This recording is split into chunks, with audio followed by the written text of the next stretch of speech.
दोस्तों नमस्कार। मैं हूं एडवोकेट हरि विश्वकर्मा। मैं प्रतिदिन की भांति इस दिन भी आपके सामने आपके समक्ष कानून की एक धारा के बारे में बताने जा रहा हूं, प्रस्तुत करने जा रहा हूं। उम्मीद है कि आपको अच्छा लगेगा, आप इसको पसंद करेंगे। दोस्तों, हमारे कानून में अभी जो भारतीय कानून है, इंडियन पेनल कोड था और अभी भारतीय सुरक्षा संहिता, भारतीय नागरिक सुरक्षा संहिता, भारतीय न्याय संहिता और भारतीय साक्ष्य संहिता आया हुआ है। 3 किताब आया हुआ है, CRPC, IPC और एविडेंस एक्ट के बदले में।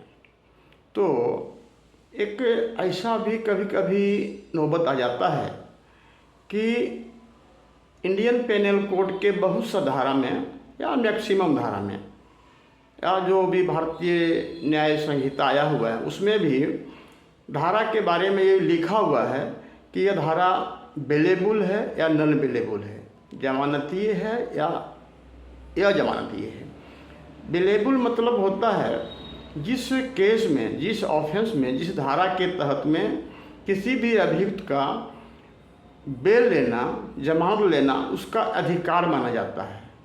उसमें सुओ मोटो बेल देने का प्रोविज़न रहता है कि यदि पुलिस उसको गिरफ्तार करके, अभियुक्त को गिरफ्तार करके कोर्ट के समक्ष ले जाती है तो कोर्ट उसको बिना किसी वकील के बहस के ही, बिना बेल पिटीशन फाइल किए हुए ही बेल देने का प्रोविज़न है। केवल बेल बॉन्ड भरना रहता है। जब बेल बॉन्ड भरता है आदमी तो वो निकल करके फिर अपना जेल से चला जाता है, लेकिन उसको सुओ मोटो बेल दिया जाता है। जमानतीय में बेलेबल सेक्शन में पुलिस को भी ये पावर दिया गया है कि यदि किसी अभियुक्त के विरोध में बेलेबल धारा के तहत में FIR दर्ज किया गया है तो पुलिस को अधिकार दिया जाता है कि अभियुक्त को निर्देश दें कि वे 1 या 2 जमानतदारों को ला करके और उसको थाना से ही जमानत करा के ले जाएं। जो नॉन बेलेबल सेक्शन है, जो जिसमें अब देखना है कि नॉन बेलेबल और बेलेबल यदि कैसे समझ में आएगा, जिसमें नहीं लिखा हुआ है कि ये बेलेबल है या नॉन बेलेबल है। बहुत सा ऐसा ऑफेंस मिलेगा, जैसे बहुत सा जो एक्ट हैं, फॉरेस्ट एक्ट है या अन्य तरह के जो एक्ट हैं, वेट एंड मेजरमेंट एक्ट है, ये सब चीज़ों में ये नहीं लिखा रहता है कि ये धारा बेलेबल है या नॉन बेलेबल है।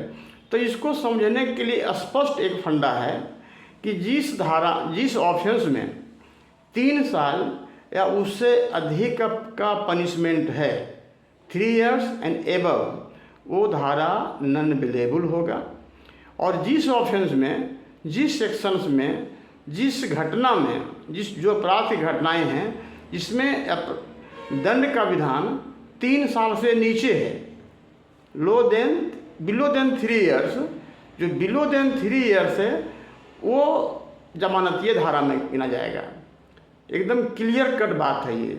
इसमें कभी कभी जो प्रैक्टिशनर वकील होते हैं, जो नए नए आते हैं, उनको कभी कभी परेशानी होने लगती है कि भाई लिखा हुआ नहीं है कि ये बेलेबल है कि नॉन बेलेबल है, तो आखिर में हम बेल पिटीशन फाइल करें तो किस धारा के तहत फाइल करें, किस बेलेबल लिखें या नॉन बेलेबल लिखें। क्योंकि जब बेल पिटीशन एक अधिवक्ता लिखता है, जब किसी अभियुक्त के बारे में का बेल पिटीशन फाइल किया जाता है कोर्ट के समक्ष, तो उसमें लिखना पड़ता है कि यह यदि बेलेबल ऑफेंस है तो उसमें लिखना पड़ता है कि यह धारा, यह केस अपराध बेलेबल नेचर का है, इसलिए इसको बेल दिया जाना है।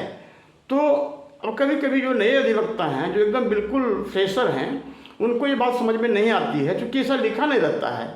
जो एक्ट के बहुत सा किताब में इसे लिखा नहीं रहता है कि ये ऑफेंस बेलेबल है या नॉन बेलेबल है। तो सिंपल सी फंडा ये जान लीजिए, बिल्कुल क्लियर कट है कि जिस ऑफेंस में, जिस अपराध में 3 साल से नीचे का कन्विक्शन है, 3 साल से नीचे का दंड का विधान है, वो बिल्कुल ही बेलेबल माना ही जाएगा। उसमें कोई भी सोचने समझने और किंतु परंतु की ज़रूरत नहीं है, वो बिल्कुल ही बेलेबल है। और जो 3 years एंड एबव का कन्विक्शन वाले ऑफेंस है वो क्लियर कट है कि वो नॉन बेलेबल ही होगा। अब बात रहा कि जो पहले का समय था, पहले सेकंड क्लास मजिस्ट्रेट भी हुआ करते थे, इसके बाद फर्स्ट क्लास मजिस्ट्रेट भी होते थे, अब वो ख़त्म हो गया है। अब सेकंड क्लास मजिस्ट्रेट नहीं होते हैं। जो वेरिएबल नेचर का ऑफेंस हुआ करता था, जो पेटी नेचर का ऑफेंस हुआ करता था, जो 2 साल का सज़ा है, 6 महीना का सज़ा है, 3 महीना का सज़ा है, 1 साल का सज़ा है, ऐसे केसों का ट्रायल सेकेंड क्लास मजिस्ट्रेट किया करते थे। लेकिन अब सेकेंड क्लास मजिस्ट्रेट नहीं रह गया है, अब केवल फर्स्ट क्लास ही जुडिशियल मजिस्ट्रेट होते हैं।